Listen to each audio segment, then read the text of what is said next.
Today is the 1st of November 2020. I have with me Ms. Sondaram Ramanathan, who is the Deputy Program Manager at the Center for Science and Environment. She has been working on the issue of pollution from thermal power plants in India for almost 5 years now. And it is very interesting to discuss the issue because whenever the pollution season comes in around this time of the year, everything else under the sun gets blamed, but often what I call the elephant in the room gets missed altogether, which is the pollution from the thermal power plants.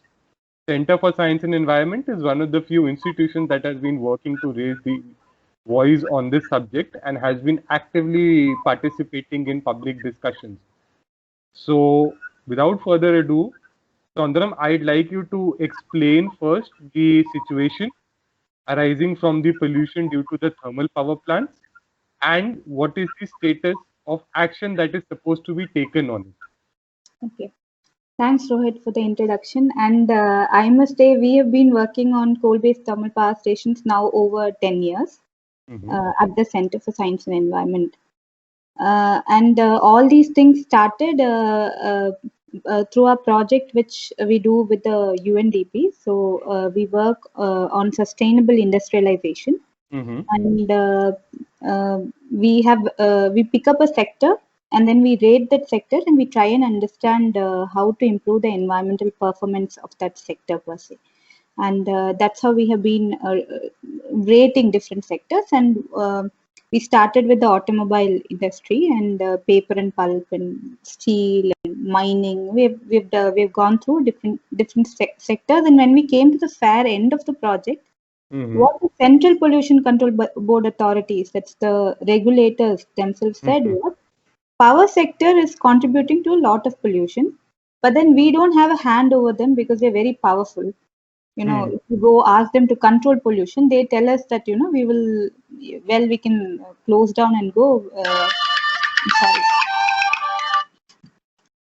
We can close down and go, but we are not able to regulate them per se, and there is a gap. Okay. So that is when Center for Science and Environment entered, and we wanted to study coal industry. And coal, as we all know, is not really a wanted fuel. We all want to go into renewables, but for the developing countries, we don't have that kind of finances, so we are still stuck to coal. And NGOs generally tend to be green NGOs, and they say no. It's another extreme, but we wanted to be in the middle. We wanted to take a middle stand, saying yes, we want growth, and we understand the coal is there and coal is polluting, but let's try and fix how best we can reduce the pollution from coal. And the second is when we were doing so we did a study, we came up with a report which is called Heat on Power. And we did point out that the norms are very relaxed. You don't have any norms on sulfur dioxide or NOx, which are greater pollutants and criteria pollutants, and they are contributing to other particles, particulate matter also. Yes, they are gases. The gases are not going to remain gases in the in the atmosphere. They're going to react and they produce more particles, and it's more dangerous. We have been neglecting it for a while, and now let's try and fix up a limit and not emit more. Okay. So we came up with a study, and then the study was debated, and there was already a lot of struggle going on to place limits. So finally they came up with limits. And what happened was the limits came into notifications, and none were willing to, like, the industry was pushing back. The industry was not happy to adopt. And all that they use different tactics to say that this is not possible, we can't do this. So one was, yes, we don't have money. They won't say we don't have money, they will say yes, we will adopt, but your power cost is going to get higher. The common public. So they were trying to gather support by saying the power cost should be kept low, and if it has to be kept low, then we will be generating this polluting electricity. And the second was, they used to say this is not technically feasible. It's very challenging. We can't the technology, yeah, though it works in other parts of the world, it will not work in India because Indian coal has high ash, so Mhm. abroad coals are very different from Indian coals, so it won't work. Which other people, of course, like the manufacturers, are the people who have to install pollution control technology. They do say that this is not possible. Like, you can't bullshit around. Technically, anything is feasible, but it's just a resistance. So Mhm. this way there is one more, and they give a long laundry list of things as to why they can't do it. But yes, to So that's a very good point, Sondram. And in fact, I was actually going to highlight a recent article you had put out on the Down to Earth website, where you had mentioned that it was the Birla's plant in Odisha yes, that had managed to bring down the nitrogen oxide pollution levels within the norms without considerable expenditure. So clearly, it is not a technology issue as has been made out for a while. So is this resistance purely because of financial reasons? I do understand that the thermal power sector has been going through a rough patch of late when it comes to the financial problems it has been facing. And secondly, the technology per se, is it the standard technologies that are needed? For instance, are there cheaper solutions available? And I mean, what are the kind of timelines that we are seeing at when it comes to getting them implemented versus what is it that the industry is asking? right. So yes, Hindalco has demonstrated. So the NOx, the limit was 300 initially Mm-hmm. for majority of the power stations, which is right now in operation, Mm-hmm. and it was relaxed to 450 because the industry came out and said that if we have to go to 300, then we will need some more instruments onto it, and some more investments like FNCR and other things. Mm-hmm. So we can't really bear so much cost, and storing ammonia and all in the plant is going to be very risky because Mm-hmm. ammonia is the reagent which they will be using, and Okay. we all know ammonia is used in bombs. So Yeah. No, and like ammonia is actually quite ammonium explosive nitrate, in yeah, nature, no doubt. So you have yeah, other certifications coming up. Yeah. true, true. So they mentioned it is not possible, and the committee also took cognizance, which was reviewing why this is not happening and how this can happen best. So they did manage to lobby and relax it down, but then simultaneously in parallel, some manufacturers did say that it is possible just by fine tuning the burner systems, by Okay. adjusting the tubes, the fuel and air mixture, we can reduce NOx, and they have demonstrated it. And this didn't cost much. Actually, it Mm-hmm. is just altering the air and fuel mixture and staging it across. The boiler burner will be like 5 feet tall, like us. Okay. It'll be like 2 floors of Okay. burners. Burners will be in power stations, and so it is about how effectively you mix the fuel and you send it inside. Okay. So this is obviously not going to cost, and they have done it, and it's a good news that this has been achieved. Mm-hmm. So that's about NOx. But if you ask me per se, why is there a resistance? Of course, it's a new technology. Mm-hmm. It's well proven, and there are multitudes of reasons they're giving Mm-hmm. from the power plant end, Mm-hmm. and like, well, to be frank, 95% of the contracts are already signed. So whether Ah, you operate the plant or you don't operate the plant, you're going to get your fixed cost back. okay. Yeah. Okay. So that's the power arrangement, right? We all buy from the discoms. Mm-hmm. The discoms have signed some contracts with the power generators. Okay. Each discom has a set of generators from whom they will like they will Mm. purchase the power from. Okay. Okay. And according to their contracts, whether the power station is generating or they don't generate, still they pay some amount of money. Mm-hmm. So fixed cost wise, yes, they're all safe, but why is there a resistance to install? One is, yes, they will need to invest a little more, like maybe Mm-hmm. 10% or 5% of their project costs Mm-hmm. into this. And Mhm. second, they will need capacity building. Like Mhm. the state Genco plants, when they were established, the engineers who were working there were all different from now, right? So Okay. the workforce is completely changed, and for you to say that we're going to install a new system, and then the system has to come into power, it's a challenging task. So how many of them are willing to do that? The capacity issue I'm seeing, Mm-hmm. and obviously money. Now that we don't want to invest more into coal, so is there money? And now the discom is also weak. Um, Huh. Huh. we're also into debt all the time, and Huh. Huh. Huh. politically there are subsidies which are given, and so there are Huh. different reasons. So there are Inefficient. issues at all ends. I would just sum it up in a True, way. true, and It's very interesting. The and the takeaway that power. sorry, go ahead. Sorry, and the power generators also are bound, like because the input cost for them is also very highly regulated. The coal is just Mm, supplied by Coal India Limited, and they don't have choices.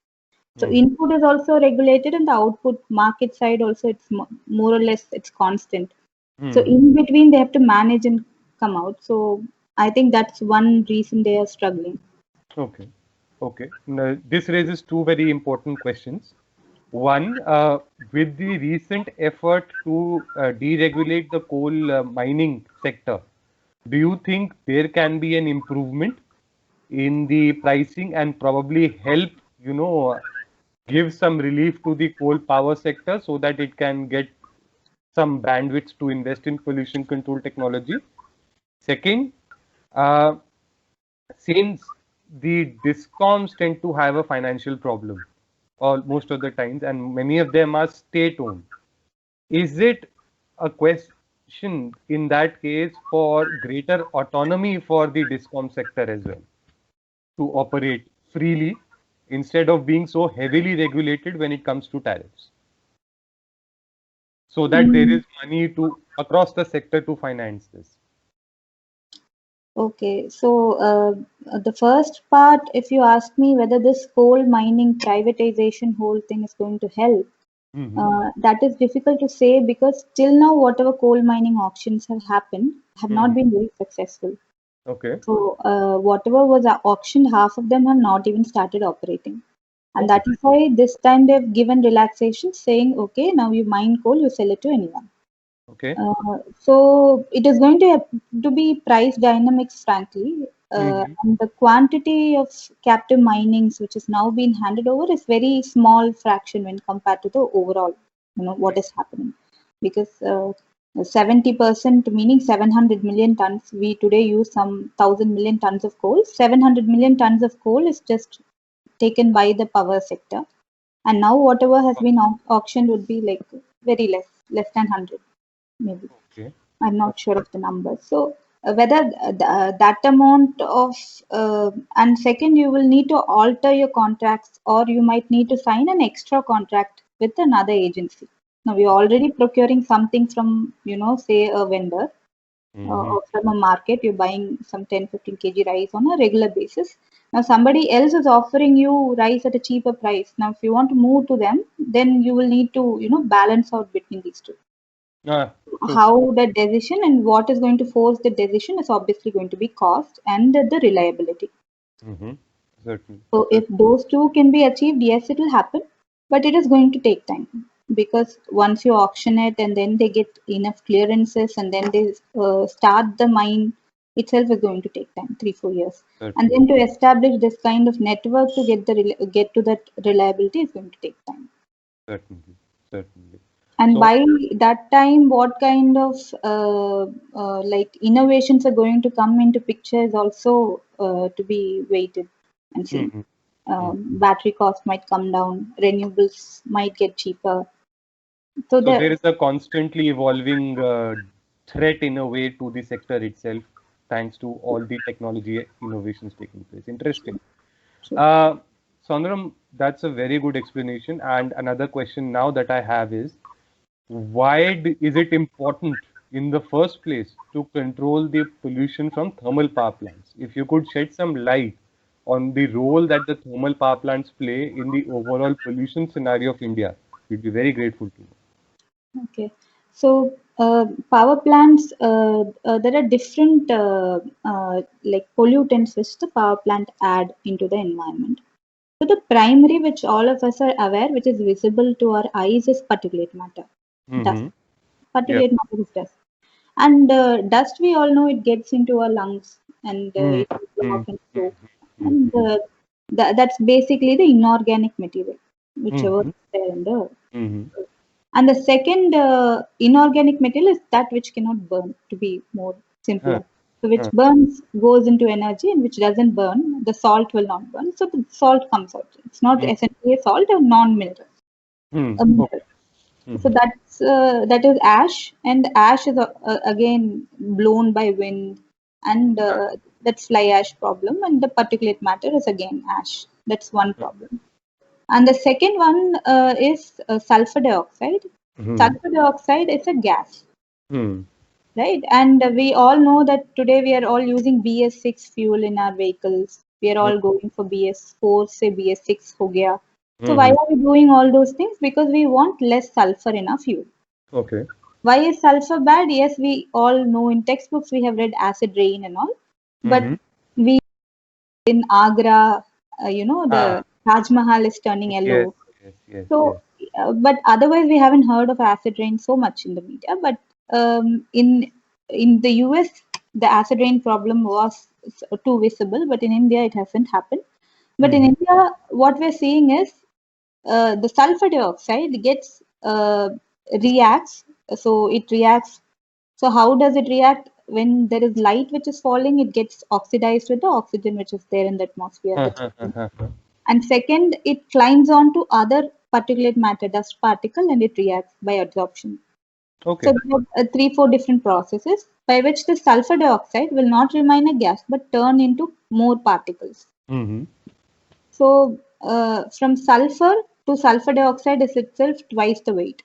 And from sulfur dioxide to more particles is even more. So it's like an exponential reaction and exponential particles which are formed.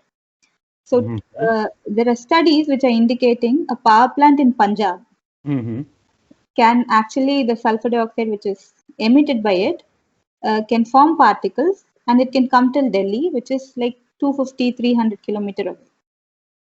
Wow. Yeah. Okay.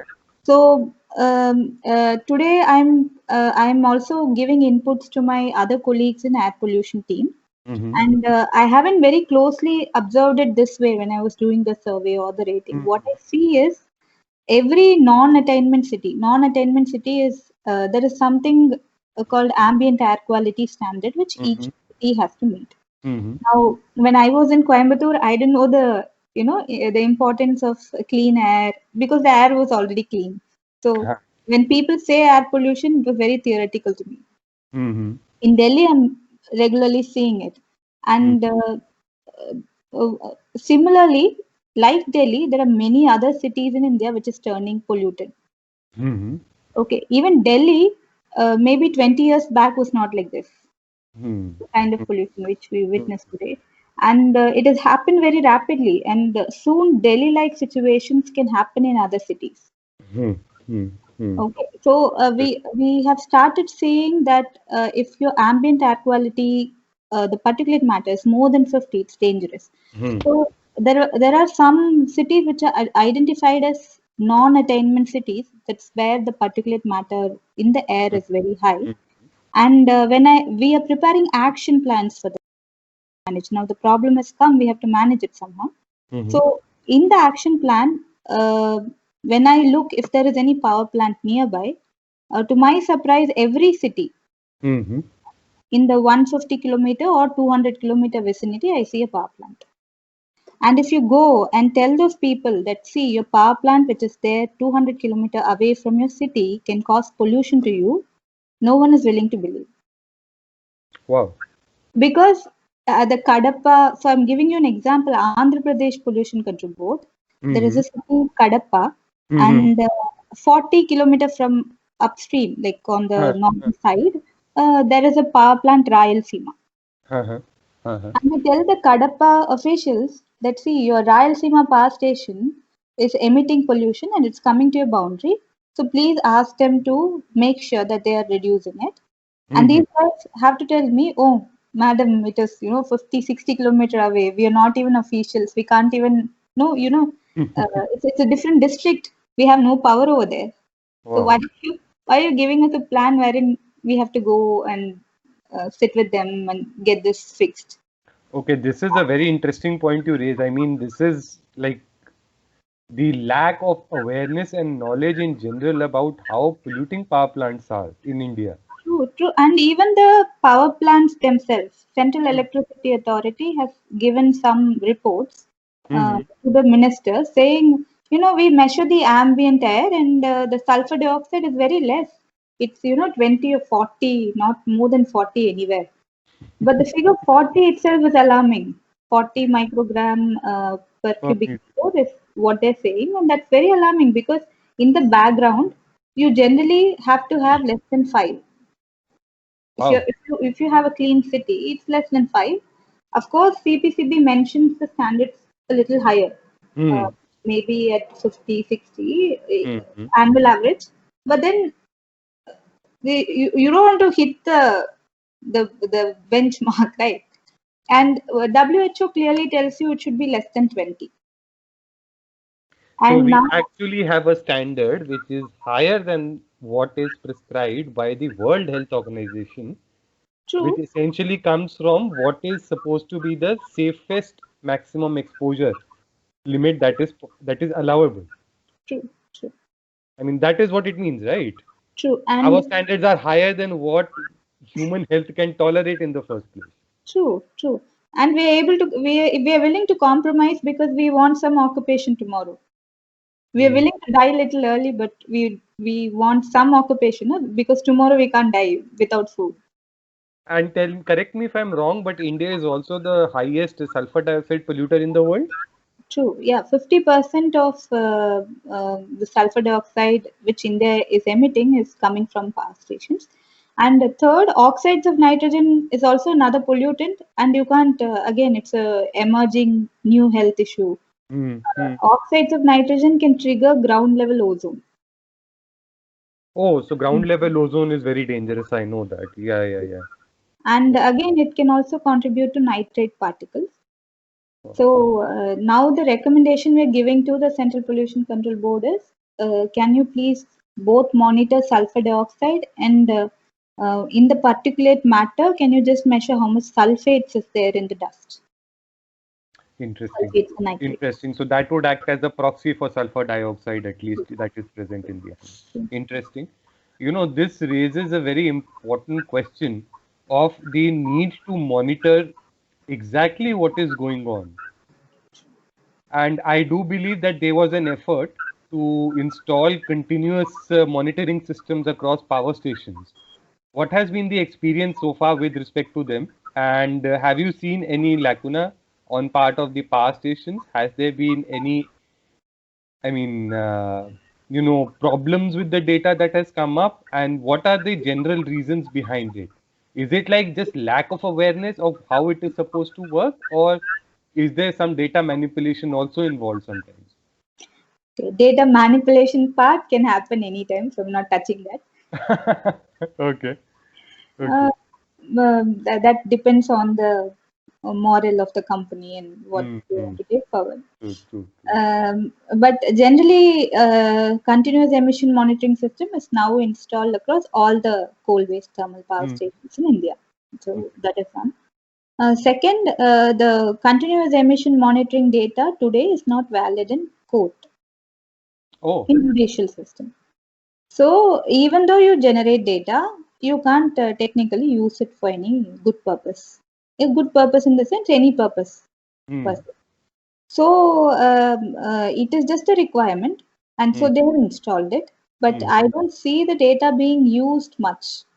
They were using it to just indicate to the power station, suddenly your dust has gone up. So it's like a warning, which for certain pollution control boards use, Okay, like so just Haryana let has me one just hold you right there and ask you a question. So we are supposed to monitor the data, but that data has no sanctity or legal status, right?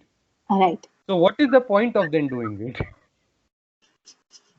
I mean, you understand, right? The question why I'm asking this is because then it was basically an exercise in wasting everybody's time and effort at some stage if you are not going to make it legal. Well, see, first you need to ask them to install Hmm. and then trial with it, and then maybe they were waiting for some more Okay. while the Okay. infrastructure to be done, and then they want to, uh, you know, go for rolling norms or Okay. howsoever Okay. they want to. Okay. Fair So enough. it's a infrastructure under construction right now. We'll take it that way. That's actually a And good way to explain it. Yeah. that's a lot of money also. Uh, Hmm. each SEM system, I might be wrong, you can correct me, must be running through some crores. The Would be SO2 possible. Yeah. monitor, yeah, I would SO2, expect should be possible. PM, Yeah. Yeah. and the NOx, the gas sensors, and everything. Yeah. Because the sensors apparently are very expensive. So. Sensors are expensive. And second, if you compare in terms of the data it is generating, money Hmm. per data, then maybe it is cheaper compared to manual, because manual is risky also. Just imagine you need to go to the stack at 70 meter. You and I have traveled. Yeah, I remember that. Yeah. That's a So genuine problem. yeah, Manual monitoring is actually a hazardous task hazardous. in many ways. Agreed. It's true. Yes, very risky. And even a nut falling down can just blow your head. So Hmm. uh, it's a very tough task. So this way, the mechanization will help. Hmm. The system is installed, but right now it is not in use. The data it is generating, the common error which we found was the conversion, like the different Okay. unit conversions. Okay. So there were trouble there, and the engineers who were sitting there, the electronics engineer or the team which is in the Mm-hmm. power stations, they focus more on temperature and pressure and other data Hmm. rather than this data, because this data is not really today a constraint, or to say it's not giving them any revenue. Hmm. And so I don't see a lot of manpower being involved in there, and Okay. therefore certain power plants might have that little loose. But Uh-huh. I'm sure when it comes to some form of use, then maybe the systems will buckle up. Well, that's good to know. Sondram, the next question that I'd like to ask is India is supposed to implement this measure as part of its legal requirements domestically. Can you give examples from, say, some other countries that have done similar exercises and what their experience has been, and how successful have they been in reducing pollution with the implementation of such measures? So, US has done Mm. this, China has done this. Thailand is also doing a good job. Like Okay. recently, I happened to interact with them. Japan is also doing a reasonable job. Mm-hmm. And in these countries, the emission norms are more tighter than India. And Certainly. primarily, the school of thoughts is very different with us and Mm-hmm. them. One I see is when you give clean air, obviously you improve the lifespan of people, and when you Certainly. improve the lifespan and the productivity also increases. If the health of a person is good, Mm-hmm. then he goes more to offices and he's going to work better. And Uh-huh. when he's working better, he's going to earn better, and obviously the country is going to get more taxes, Mm-hmm. right? Yeah. So And it is complex to calculate the benefits. hmm. So it is getting very difficult to convince the regulators who are just seeing just the linear paybacks of the technology. Okay. Okay. So Uh, that and seems to be the case within India, that that regulators seems are to be just the case, focused but on. in the US and all, they value more. Health aspect is valued more, Yeah. and pollution is seen as a potential risk. Mm. And they work hard to control it and to mitigate it at most possible. But Certainly. here it's a continuous denial. That's what I'm Mm. seeing here. And China has more stringent norms. Beijing has closed all the power stations which are nearby. Coal power stations are completely closed near Mm. Beijing. Mm-hmm. And if you see the sulfur dioxide pattern between 2005 and now, Mm-hmm. it's completely very small. And if China can do it and US can do it, I don't know what is preventing India from doing it. Fair enough. Fair enough. I think that's a very good question that eventually rises why India can't do it if countries like China and US can easily do it. And India is a responsible country in many ways when it comes to the environmental issues. So, I mean, this is sort of a no-brainer that we should be focusing on controlling the thermal power station pollution as well. One more question that comes to my mind right now is how do you see this moving ahead from here? I believe the case has also been in the Supreme Court for a while now, and there have been several appeals and pushback from the power sector as well as environmental activists across the board. So there's a tussle going on clearly on getting this implemented at any rate. How do you see this happening, and what do you think is the way forward? So currently, we maintain a website called Coal Power Watch, and you can see our regular updates on. I'll share the link. You just share the link with me. I'll put it up on the. Okay. Later, just share it and I'll put it up. Right now, the statistics stands 65% have not even given out tenders to meet the norm. So PM particulate matter, yes, everyone has some control measures, so PM can be stopped. NOx, with the relaxation, I think most of them will be able to meet. So the challenge is going to be how do we get them to meet sulfur dioxide norms? And sulfur dioxide norms also, what I'm seeing is just 40%, 35-40% of plants have given out tenders. Okay. How will this go forward? Going forward will be only if there is some sort of a punitive measure or some sort of penalty being imposed on these guys. Otherwise, it's going to be tough. Because right now there is no fear or there is no acceptance also because they don't see the pollution over eyes. Okay. So you mean to say that without the fear of the danda, none of them will act?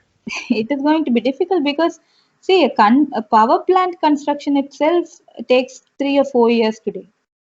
True. Okay. The norms were announced in 2015. Now, even by 2022, so the norm compliance means you just have to add a small component into the power plant. And 2022 is like 7 years. And 7 years down the line, if you tell me I can't just add a scrubber into my unit, retrofit it, then how? No, that's interesting because when it comes to upgrading power plants, everybody acts really fast. But when it comes to adding pollution control equipment, there's been a lot of lethargy, no doubt. That's a good observation. And there is actually now no excuse left for not implementing some of these measures. Are you hopeful of this getting implemented by 2022? Personally? No, I don't think. What is the reason for your lack of optimism about it? Because if tenders itself has not been given by now, it's going to be 2020 December, the actual material construction will take 2 years. Okay. On the ground. So once they give the order to someone, then I'm little more hopeful that everything is sorted now. It's just the construction work, and if it doesn't happen, then it's some commercial dispute or some kind of a dispute between the vendor and the power station. But now even the vendor has not been identified for all the power stations. Then how is it going to happen? So only some big names I see: Adani, Reliance, NTPC going forward. All the state gencos are all at the back seat. So you mean to say the government-owned power stations at the state level are lagging right now, while some of the bigger power companies as well as NTPC, which is the center-owned company, are progressing on this front. Okay, that's interesting. I recently also came across the study that CSE had put out, which talked about giving preference to power stations that control the pollution. Can you just highlight some of the important findings that you people came across with, and what is it that you're proposing? Okay. So if you see how the power scheduling happens. So as I mentioned, you and I are the consumers, and there is in between a middleman called the DISCOM, whose job is to get power from the generators and supply it to us. Okay. And for this, he's getting some cut. Now, how the DISCOMs make sure they will give us power by signing some contracts with some 6-10 different power plants. So he has 10 different sources from where he can source the power and give it to us. Now, generally, how does he pool in the 10 power? By saying that, I am state, say Delhi, I will tell 10 power stations that, see, your fixed cost, that is your capital cost of setting up the power plant, I'll give you, whether you run or you don't run. But you are liable to only give your power to me all throughout this 25-30 years. That's the contract they sign. Okay. And now when they generate the power, the cost of fuel and other things is called the variable cost. And based on what variable cost, who is able to generate it at the cheapest price among the lot of the 10 lot, will be given the first scheduling, and then the second, and then the third. So there is a ranking, and they this way they purchase power from them. Now this is called merit order dispatch. Okay. So now what Center for Science and Environment we are proposing is, whomsoever has installed the pollution control technology. Now you take them as one lot. Out of 10, say 5 has done it. So that 5 will be scheduled first, irrespective of their cost. Okay. Okay. Whatever power they generate. So is this a kind of incentive being given for installing the controlled equipment and operationalizing it? True. And out the remaining 5, if they have not done it and they're in the process or somewhere in the middle, even the fixed cost which you want to give, you don't give them. Give them half. So you're penalizing them at the same time. Right. And the ones who are most lethargic, don't give them anything. No fixed cost. Don't give them power also. It's like a total shutdown for them. Okay. Okay. And in case there is a demand, do ask them to generate power, but don't pay them. Just Okay. pay for the coal. Fair enough. I do believe there is already a very complex situation of a lot of power plants running under capacity. Right, but we do say that technical minimum pay they are running because there is excess contracts which are there right now. But then if you go plant level, it's usually the unit which is cost effective. They run it at 95-98%, and the sister unit which is very not too good, they run it at the technical minimum so that in case there is demand, we can manage the fluxes in the grid. One final question. I believe there are a lot of old power stations that need to be retired, that have been operating way beyond their lifetime, and it is basically becoming a headache even for the owner of the power plant to run. Plus, they're adding to the pollution in the atmosphere. What is the progress on that front? And do you see, quicker action taking place because it has benefits, say, for the newer power plants? Not just newer power plants, it has benefits as a country as a whole. We can improve our energy efficiency.